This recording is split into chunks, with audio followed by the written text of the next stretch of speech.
my dear viewers. Today I will read my favorite traditional Russian fairy tale for you, ear to ear, soft spoken. So, video that you see now has nothing to common with the tale which I will read for you. It is fragments from my walk in the park, in the sea. Maybe you can hear a little sounds. So, I think maybe you like these pictures too, a little. And my favorite Russian fairy tale about Tsar Sultan. When I was a little girl, I loved this fairy tale so much. So, the tale of Tsar Sultan.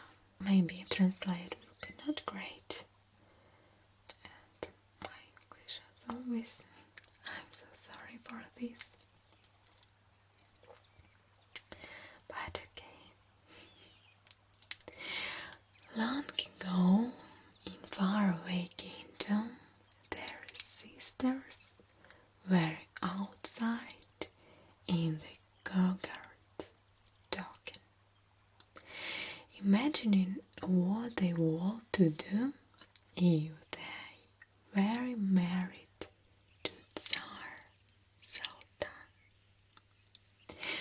One said that she would prepare a great feast for the entire world.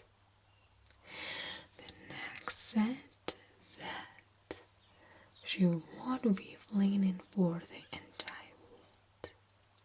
The third said that she would give the Tsar an heir handsome and brave beyond compare. It so happened that the Tsar, who was just outside the fence, overheard their conversation. When he heard the words of the last maiden, he fell in love and asked her to be his wife. They were married that very same night and conceived a son after. The other sisters were given jobs as a cook and weaver. A few months later, the Tsar went to war and had to part with his beloved wife. While he was at war, his wife, the queen, gave birth to his son.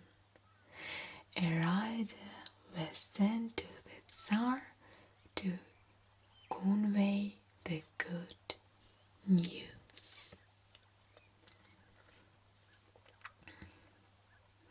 However, the two sisters and friend named Barbaricha were so jealous of their sister's luck that they kidnapped the rider and replaced him with their own messenger who carried a note to the Tsar which read, "Your wife, the queen, has born neither a son nor a daughter, neither a mouse nor a frog, but had given birth to an unknown little creature." When he read this message, the Tsar was mortified and sent a letter back, telling his wife to wait for his return before taking any action. The scheming sisters met their aide on the way back, got him drawn, and replaced the Tsar's actual letter with a fake one that ordered the queen and her baby to be put into a barrel and thrown into the sea. Of course, there was no way to disobey an order from the Tsar. So the palace guards put the queen and her son into the barrel and rolled it into the water. As the queen wept inside the barrel, her son grew strong, not by the day, but by the minute. He begged the waves to wash them onto dry land. The waves obeyed, and he and his mother found themselves washed ashore on a deserted island. By now they were quite hungry, so the son made himself a boat and a rope using small branches from a tree and went hunting. Near the sea he heard a screech and saw a poor swan struggling against a huge black hawk. Just as the hawk was about to bury its beak in the swan's neck, they used shot and arrow, killing the hawk and spilling the bird's blood into the sea.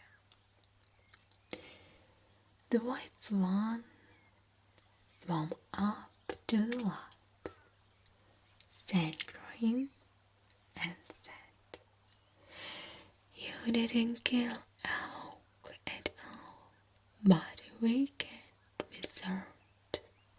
For saving my life, I will serve you forever." The son returned to his mother and told her all his adventure, and then they both fell soundly asleep, even though they were still hungry and thirsty. The next morning they awoke and saw a wondrous city standing before them. There had been nothing before. The two marveled at the golden domes of the monasteries and churches behind the city's white walls. My look at all the swan has done here. The lad thought. The two walked into the city and throngs of people greeted them and crowned the young man a prince, proclaiming him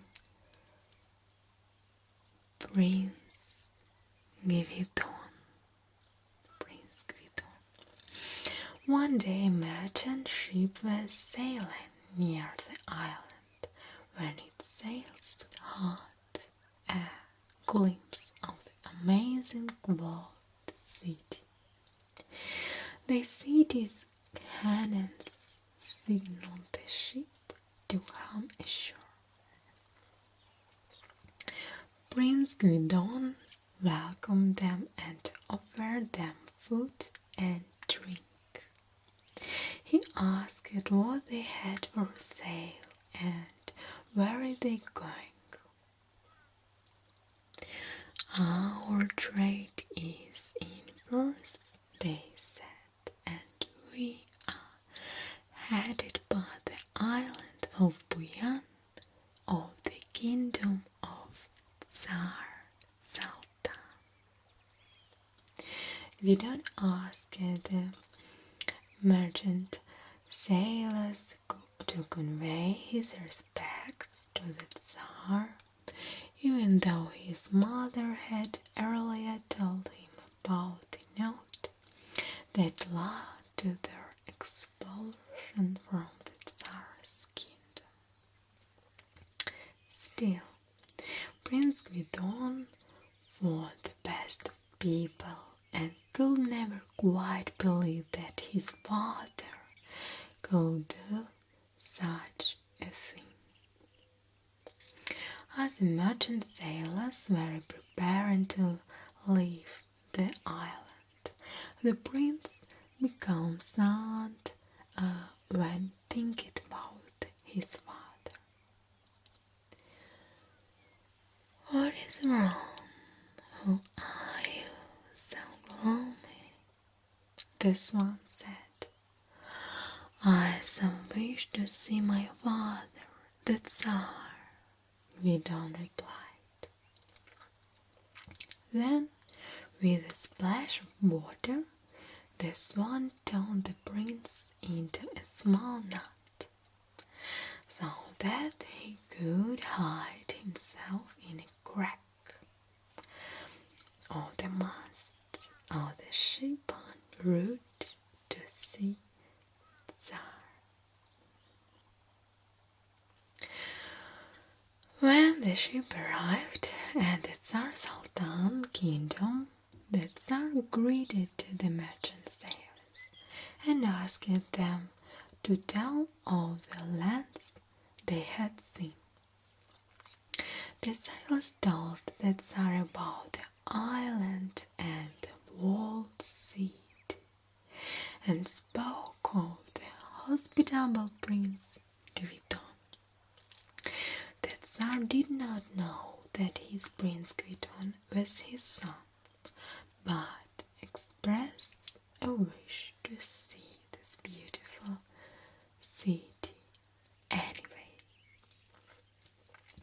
Two sisters and the old Barbaricha did not want to let him go, however, and acted as if there were nothing to marvel at in the sailor's tale. "What is really amazing, they said, is a squirrel that sits under a fir tree, cracking golden nuts containing handfuls of pure emeralds and singing a song. That's something which is truly extraordinary." Hearing this, the not real Prince Gvidon got angry and stung the old woman's right eye. After he flew back to the island, Gvidon told the swan the story he heard about the remarkable squirrel. Then the prince walked into his courtyard, and lo and behold, there was the singing squirrel sitting under a fir tree, cracking golden nuts. The prince rejoiced at this and ordered that a crystal house be built for the little animal. He placed a guard there to stand watch and ordered a scribe to record every shell. Profit for the prince, honor for the squirrel. Sometime later, a second ship came to the island en route to the Tsar, and the prince again told the swan that he wished to see his father again. This time the swan turned the prince into a fly so that he could hide in a crack of the ship.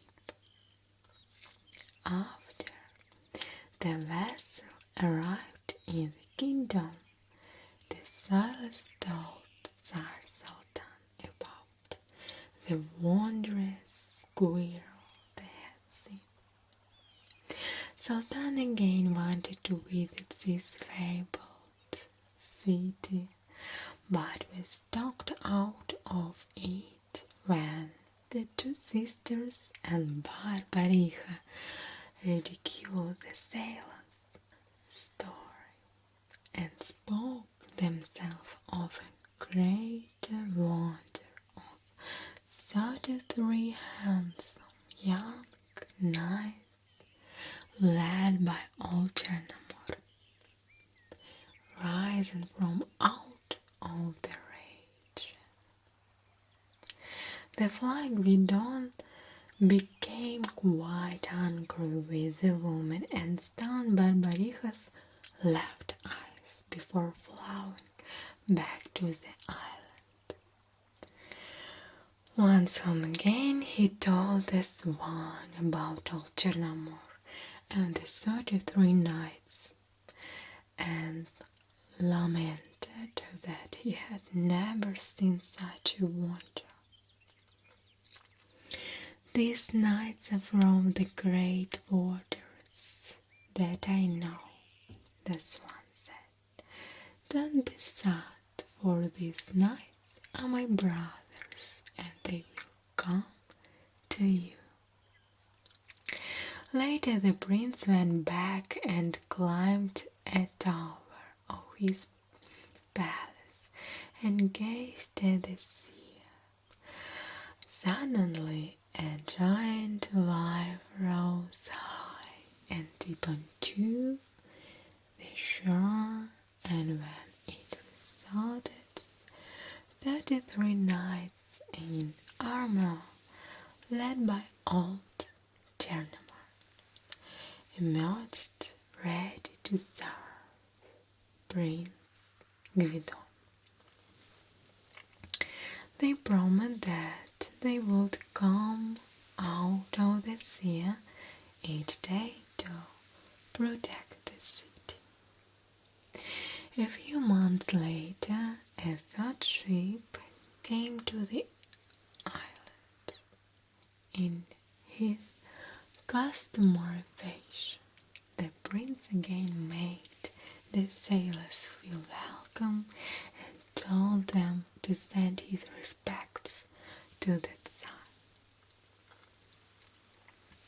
And the sailors prepared themselves for their journey.